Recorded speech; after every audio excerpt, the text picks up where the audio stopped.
You're watching Fugitive Redeye, and welcome to another episode of Redeye Raw. Today I'll be talking about online personas, and what I mean by that is the way people kind of present themselves online, sort of presenting their best self, and I think everyone does it to one extent or another. I think that I do a pretty good job at putting out my genuine self on my videos here, but I will admit there are probably some things that I maybe toned down. And I'm pretty sure if you asked anyone who knew me in person, I'm probably a lot more offensive in person. But other than that, I think I'm pretty consistent on YouTube. That's it, because I do try to talk about, I do try to be honest and show my true self. But I do think that subconsciously we all do kind of present our best self, right? We leave out some of our more brash edges, right? Everyone does it. There's plenty of big name YouTubers that are completely disingenuous with it. There's some that are very genuine, but there's a lot that pretend to be a lot better than they really are. Like, they pretend to be a lot cooler and nicer than they are. And like I said, I myself do probably tone myself down a bit on YouTube, but I do ultimately always try to be a polite person, even in, like, the real world. But like I said, if you asked most of my friends, I'm probably a hell of a lot more offensive in person than I am on YouTube. Not that I go out of my way to be offensive, it's just on YouTube, you always got to worry about certain restrictions and whatnot. But no, everyone does kind of put on a persona when they're on YouTube, whether they realize they're doing it or not, I think.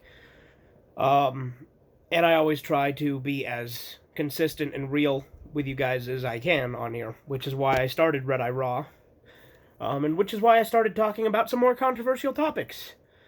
Like this year I've been much more willing to talk about hot-button current events, which I would have not done, the last couple of years.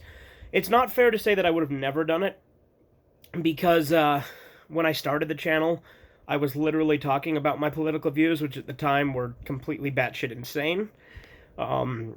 Because they were completely diametrically opposite to what I think now, and on top of that, I was a hardcore conspiracy theorist at the time. Like, really in the depths. But even after that, when I rebooted the channel, I still talked about politics when I had different views than I do now. It's crazy to think that I felt okay expressing completely opposite views that I had now, but then when I started to change my train of thought, I was a lot less willing to at first. But now, I'll talk about whatever the fuck, I don't care. Because at the end of the day, people, not everyone's going to like you. And people are going to disagree with you. That's just how life works. I think I've stayed relatively out of controversy. The only controversy I've ever really had was this year with that Rio video. And even then, that was one I was expecting to be completely not controversial, because I don't think in the same way these people do.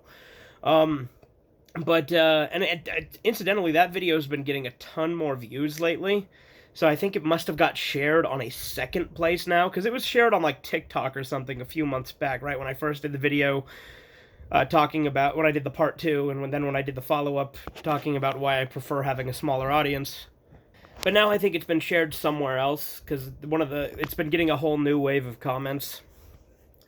And I'm not going to bother responding to any of them, because they're all just literally saying the same things all the other comments have said.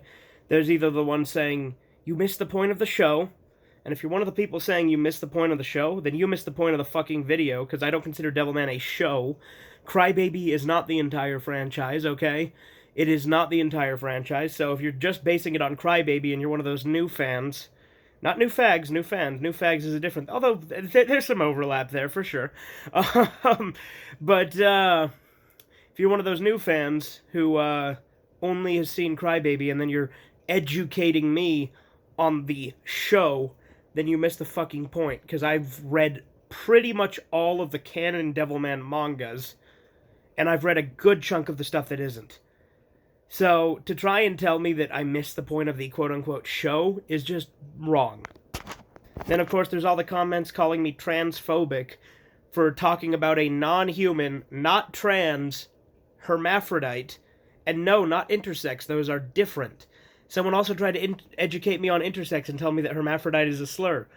Rio isn't human. Whether or not true hermaphrodites exist in humans, they do in Rio. He is confirmed to be a true hermaphrodite that has 2 fully functioning sets of genitals. That is confirmed in Devilman Lady. and they are personified as two different people, June and Asuka.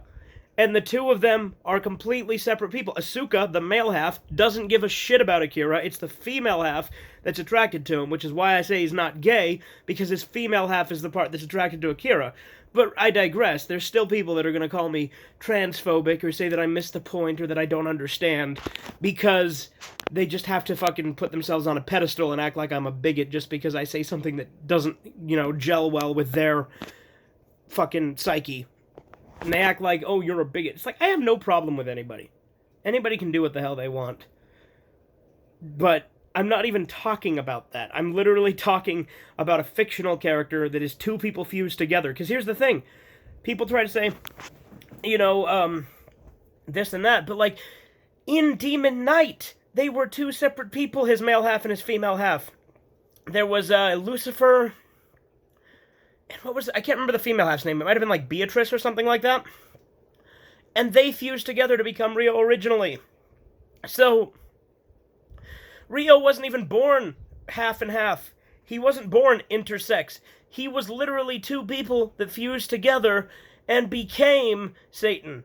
In Demon Knight, which is a canon prequel, they were two people, one male, one female. They became one. Rio, or Satan. In fact, if you want to get real technical, Rio isn't even Rio because the real Ryosuke died in a hiking accident and Satan took his place. Not to mention, in some of the sequels, he's shown to be interested in women, and everyone likes to throw out this fucking line from Shin Devil Man to tell me that it's canon that he doesn't, because he says he's not interested in women in Shin Devil Man, which is questionably canon at best. Number one, Go Nagai didn't originally intend for it to be canon, and then it was later canonized. But on top of that, it's directly contradicted in the canon sequels. Because Ryo's male half is attracted to his female half. His female half is attracted to Akira. Yes, I know. I didn't expect to go off on such a long tangent here, but still, the fucking people telling me it's canon, get over it. You don't understand canon then. And then there's people that have cited the wiki, which is written by fans saying he's canonically gay. They have never once used the phrase gay in the canon. They have never done that. At all. They have never had Rio say he is gay. He's never used that word. He may have said attracted to men, which I admit, me saying he and men in the same sentence makes you think gay, right? Makes you do that. But if you understand the fact that the character is actually two people fused together, one male, one female, and the female half is the part that's attracted to Akira, then it's really not that gay, is it? Again, I really did not expect to go off on this tangent. But the new wave of comments is annoying at best. It's not the biggest deal in the world. I'm not going to respond to any more of them, like I said, but it just pisses me off that this shit keeps getting shared.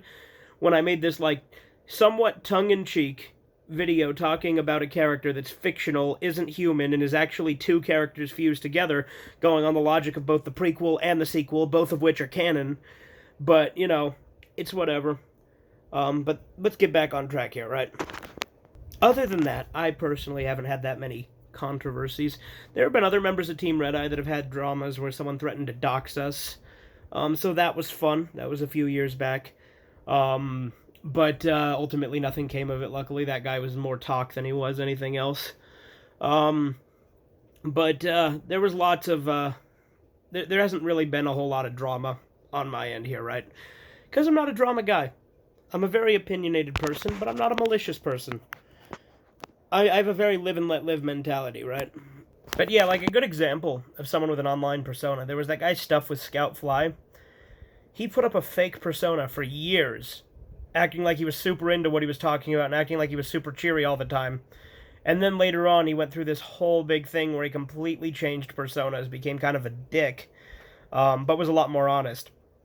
And then kept changing his name over and over again, and, like, wouldn't let anyone re-upload his old content, because it, like, pissed him off.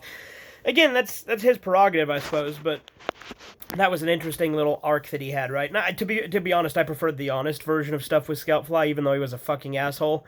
I preferred that version over the fake, like, super happy version all the time, because it was real. So, I do think that, there is something to be said about that. Of course, other than that, you got people like Boogie, who their persona is literally trying to please everybody. Here's the thing, I'm somewhat sympathetic towards Boogie. I think that the guy needs help. But I think that his content has been awful for the last few years.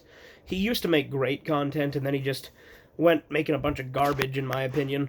But as a person, I think he tries too hard to please everybody. And it's clear that he has his own opinions, but he's like afraid to fully commit to them. And I get that, because again, the internet is a divisive place. And a lot of the things he talks about are divisive issues, but don't talk about divisive issues if you're scared of taking a stance, you know what I mean? Like, I understand if you're kind of moderate in the middle on things, because I can be on certain things myself too, sure.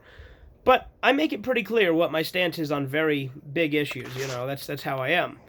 At least when I decide to talk about them. If I don't want to talk about them, I won't talk about them. That's how it tends to go. So in closing, we all do somewhat put on a character when we turn on the camera, right? So we do act somewhat different. I acknowledge that. Like I said, I try to be as real as physically possible, but I do realize that I probably do act maybe slightly different in front of the camera than not. But just know that when I say something, I mean it. That is how I am, is I am honest. That is the one thing I try to be. Now, I probably have contradicted myself in the past before, because I'm a fallible person. We all are. But my goal is to be as real as physically possible with you guys. When I want to be, that is. Obviously, like I said, there's some things I just don't talk about. But that's a whole other thing.